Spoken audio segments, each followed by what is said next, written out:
لمبی عمر چاہتے ہیں یا مختصر؟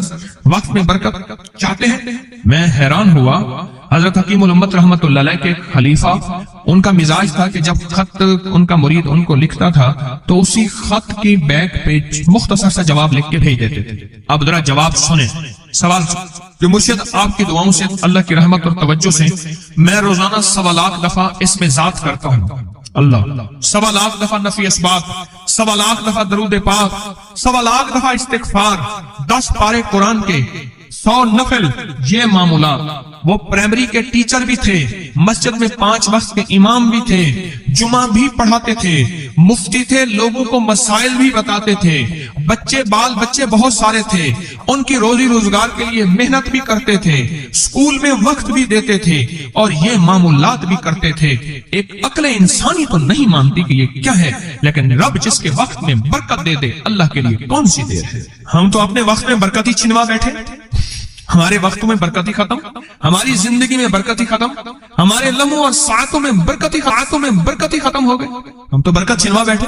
جو شخص یہ چاہتا ہے کہ اس کی زندگی میں برکت، اس کے وقت میں برکت، اس کی صحت میں برکت، ہر وقت مریض ہے بیچارہ، ایک بیماری سے نکلا دوسری سے نکلا تیسری، ایک روگ سے نکلا دوسرے روگ سے نکلا تیسری، ہر پل کا روگی ہی روگی ہے، گھر میڈیکل سٹور بنا ہوا ہے، کبھی حکیم کی دوائیں، کبھی ڈاکٹر کی دوائیں، کبھی ادھر کی دوائیں۔ صحت مند زندگی چاہتے ہیں، لا علاج بیماریوں سے نجات چاہتے ہیں، وقت اور صحت میں برکت چاہتے ہیں، زندگی اور لمحوں میں برکت چاہتے ہیں، تو اپنی نماز کی پہلی رکعت میں علم نشرح، دوسری رکعت میں علم تری کیف پڑھیں اور زندگی کا لطف اٹھائیں۔ نماز کی پہلی رکعت میں سورت علم نشرح اور نماز کی دوسری رکعت میں سورت علم تری کیف فیل، یہ پڑھیں اور اللہ کی قدرت اور رحمت دیکھیں اور اللہ کا فضل اور کرم دیکھیں۔ اپنی نماز کی رکعتوں میں اگر آپ امام کے پیچھے ہیں پھر نہیں، اگر انفرادی کوئی نماز ہے وہ سنت ہے، وہ خدا نہ خواستہ فرض قضا ہو گئے ہیں، جماعت چوک گئی ہے نہ چاہتے ہوئے، آپ کی کوئی بھی نماز ہے، سنتیں ہیں، آپ پہلی رکعت میں علم نشرح اور دوسری رکعت میں علم تری کیف فیل یہ پڑھیں، برکتوں کے اللہ دروازے کھولتا ہے اور رزق کی برکت ہوتی ہے، انوکھی برکت ہوتی ہے۔ مجھے ایک صاحب کہنے لگے میرا 1 کروڑ ایسے بن جاتا ہے، پتہ نہیں چلتا، کروڑ ایسے بن جاتا ہے، میں سچ کہہ رہا ہوں ایسے بن جاتا ہے، مجھے پتہ نہیں چلتا میں کہاں سے بن گیا۔ اللہ نے وہ برکت کے خزانے مجھے دیے ہیں۔ اللہ سے ایک چیز مانگا کریں، اللہ آج جو تو نے مجھے برکت کا ذرہ دیا ہے، اللہ میری نسلوں تک رکھنا، چھین نہ لینا۔ ہاں اللہ مجھے اگر تو نے برکت کا ذرہ دیا ہے، اللہ یہ مجھے نسلوں تک دینا، اللہ مجھ سے چھین نہ لینا۔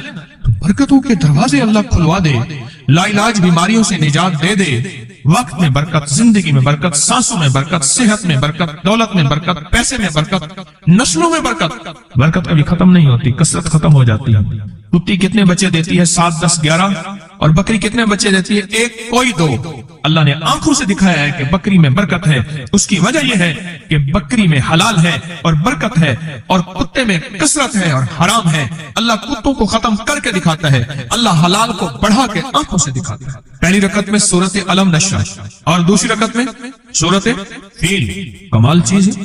رزق میں برکت اور صحت میں برکت۔ کتنے لوگ ہیں مجھے انہوں نے بتایا، انہوں نے جب سے پڑھنا شروع کیا لا علاج بیماریاں خود ہمیں چھوڑ جاتی ہیں، ڈر جاتی ہیں۔ اس وظیفے میں اتنی طاقت، اتنی تاثیر اور اتنی قوت ہے۔ پہلی رکعت میں علم نشرح اور دوسری رکعت میں علم تری کیف فیل، کیا کمال ہے، اس کیا تاثیر۔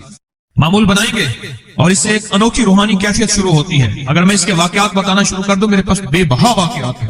انوکھی روحانی کیفیت شروع ہوتی ہے، دل کی دنیا آباد ہوتی ہے، من کی دنیا آباد ہوتی ہے، جذبوں کی دنیا آباد ہوتی ہے اور زندگی شاد ہوتی ہے۔ انوکھی روحانی دنیا، انوکھا روحانی راز شروع ہوتا ہے، اور اس کے اندر اللہ پاک اس بندے کو اپنے خاصان خاص میں شامل کرتا ہے۔ اس بندے کو ایک تاثیر ملتی ہے اور ایک توجہ ملتی ہے۔ پھر ایک نہیں، میں نے کئی محدثین، اکابرین، علماء کی زندگیوں کے واقعات میں یہ بات پڑھی، سنی۔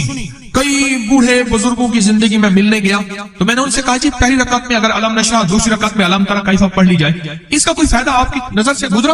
ایک بہت پرانے عالم تھے، دارالعلوم کبیر والا سے فارغ تھے، پرانے بابا جی تھے، بابا جی وہ مجھے ایک دفعہ ملے، مجھے عجیب بات کہی۔ ہمارے ہاں یہاں کوٹ لکھپت ہے لاہور میں، اس کے آگے ایک گاؤں میں گیا، ہمارے ایک بابا جی ہیں عبد المجید صاحب، کینچی کے ساتھ ان کے گھر گیا، ان کے ساتھ ملے بابا جی، مجھے کہنے لگے جی وہ میرے مرشد آ رہے ہیں تو یہ ملنے آئے۔ پتا چلا تو میں نے یہ بات چھیڑ دی، میں نے کہا آپ کو کوئی آج تک کوئی اس کا فائدہ سنا؟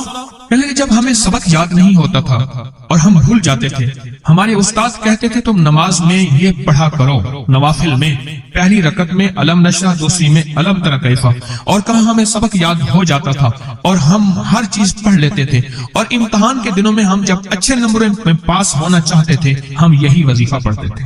اچھے نمبروں میں ہم پاس اگر ہونا چاہتے تھے تو ہم یہی وظیفہ پڑھتے تھے کہ پہلی رکعت میں علم نشرح اور دوسری رکعت میں علم تر کیفا۔